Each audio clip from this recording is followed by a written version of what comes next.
I just want to thank God first for making all of us be here today. It was quite a short notice.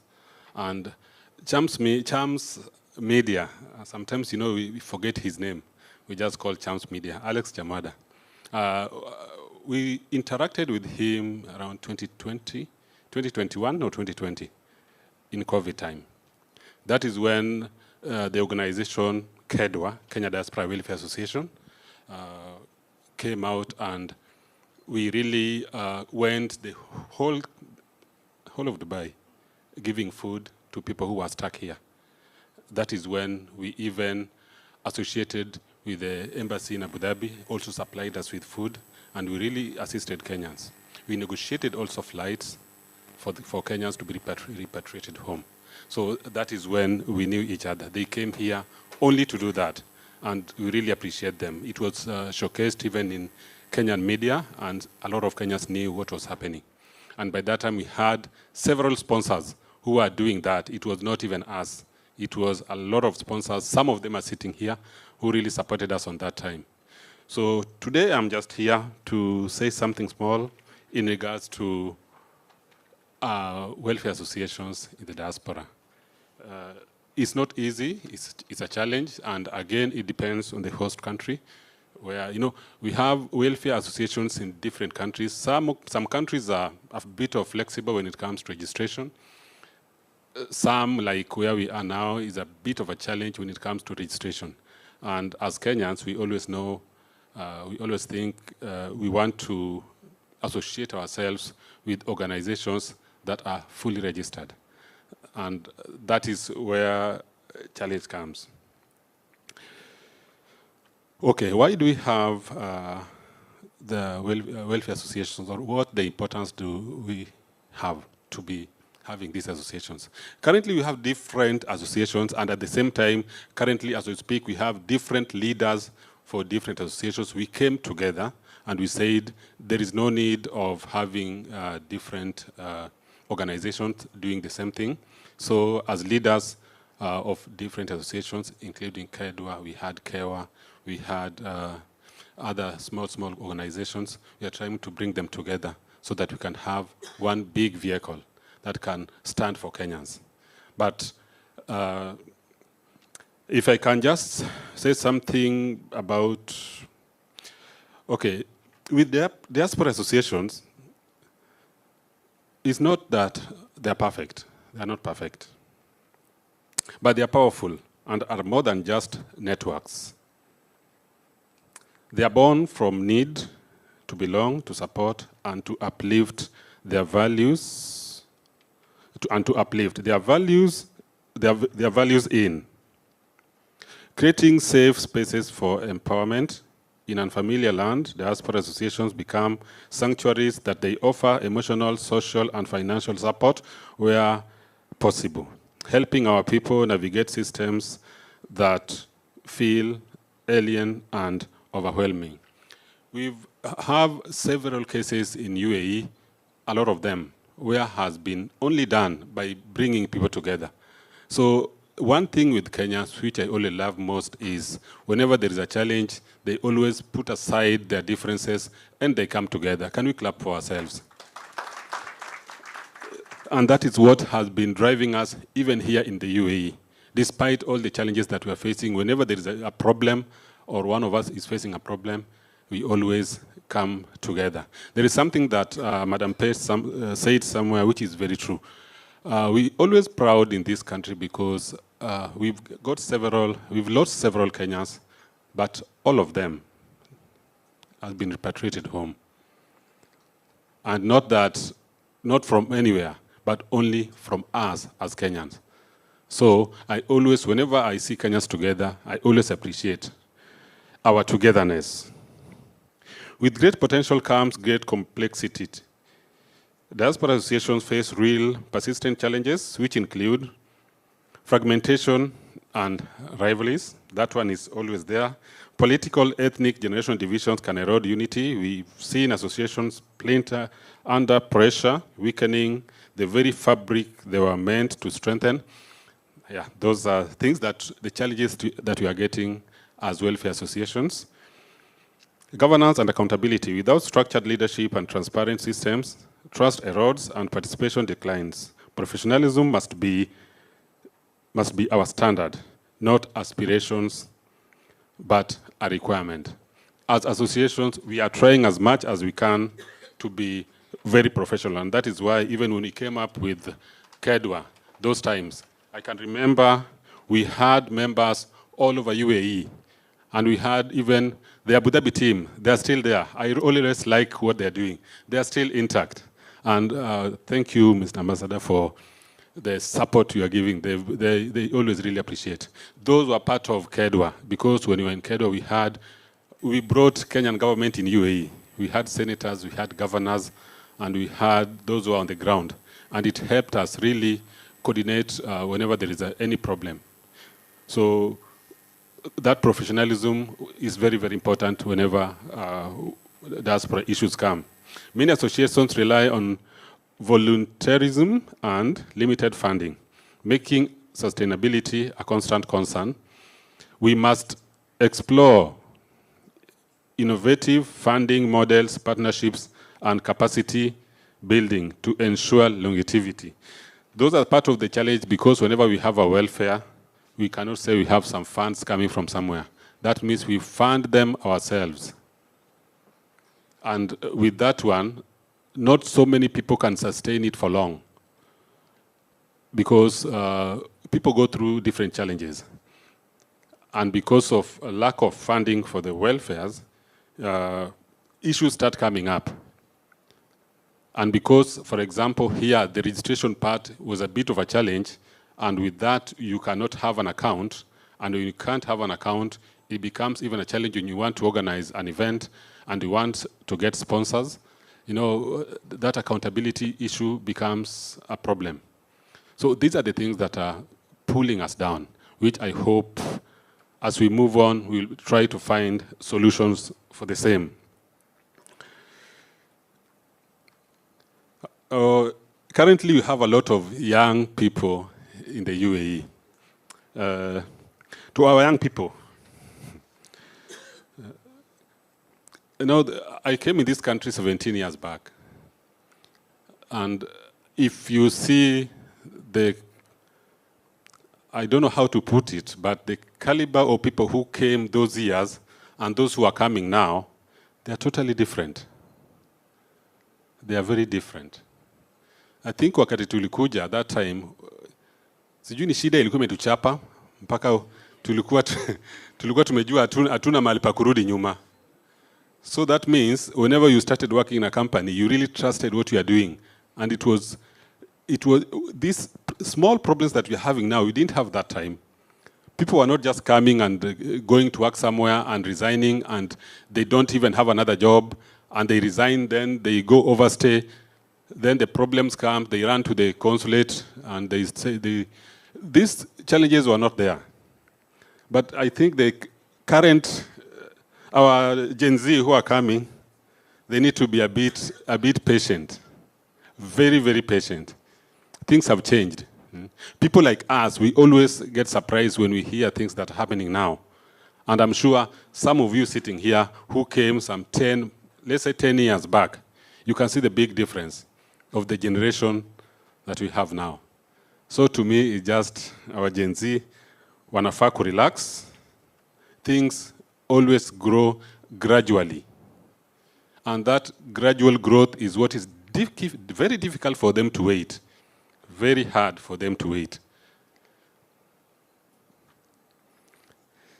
To our young people, you are not just the future, but you are the present. Your energy, creativity, and courage are invaluable, but with freedom comes responsibility. Respecting the laws of your host country is not just a legal obligation, it is a reflection of your values and your potential. It came to a point where I think in this country, wakishika Mkenya kama amelewa, hata watampeleka mahali, wanajua tu tabia yao. Hata shikwa, juu ukishika utashika majority.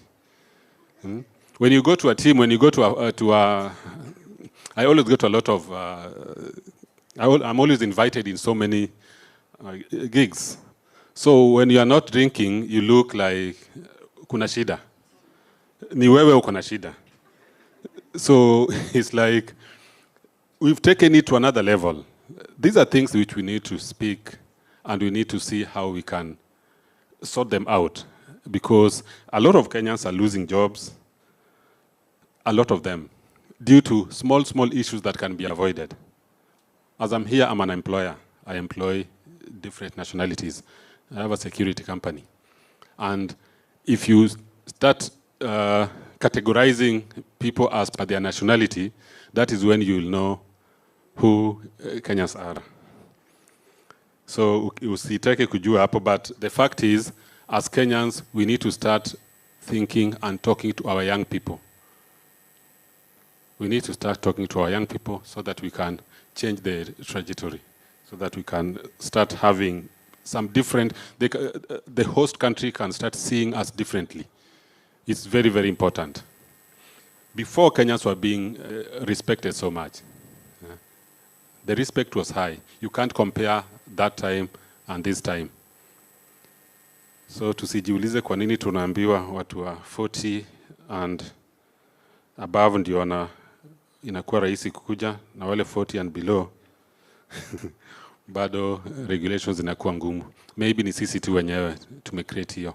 So tunafaa kujiangalia pia, tujue mvua ilianza kutunyeshea wapi, and what can we do. You are not just guests in this country. You are social economic contributors. Seek mentorship, engage with your communities. Let your legacy be one of excellence, not to forget. When we come here, we only think about going to work, making money. That's not all. And another challenge which I think most of Kenyans have, being that UAE is very near to our country, mtu anatoka tu form 4 hivi, amechosha mzazi amechoka naye, anafikiria ni wapi anaweza enda. Dubai ni karibu. Wanakata visa haraka, wana contact someone, Abu, tengeneza visa. My friend is there. Abu atatengeneza visa. The guy atajipata airport, amekuja hapa, ameenda bed space. Hajawahi fanya kazi. He has never learned anything to do with money. But mzuri amekuja na amepata kazi, analipwa, security analipwa 1,800 tuseme minimum, na anapewa accommodation. Hajui hafanye nini na hii pesa. For sure. Kabisa hajui. Yeye amepata pesa, tena mshahara mwingine inakuja amepata. Hajawahi fanya budget. Hajawahi jua budget inafanywa aje. So akituma 200 Kenya, ameona ametuma pesa mingi sana. Alafu amebaki na pesa hapa na hajui afanyie nini.